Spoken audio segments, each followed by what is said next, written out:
Like, I was living in Colorado last year and I wanted to be an acupuncturist, but stuff didn't work out in Colorado. I ended up coming here and like I randomly searched this place up on Google and then I found this place and I came in toward it. I sat in one of Randy's anatomy classes and I was like, I'm doing this. And I didn't know how. I didn't have a place to stay or a job or anything, so I slept outside of Vinoy Park under a tree for a month.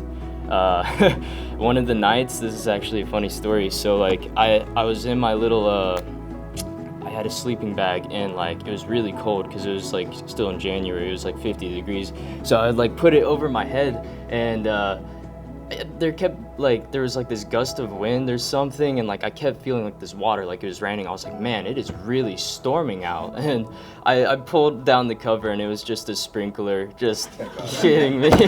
I totally thought you were talking something else. No, I could never figure out where the sprinklers were at in that damn park. Like, I kept getting wet so many nights and I'm like, damn, I'm gonna be a neurosomatic therapist, just like shivering.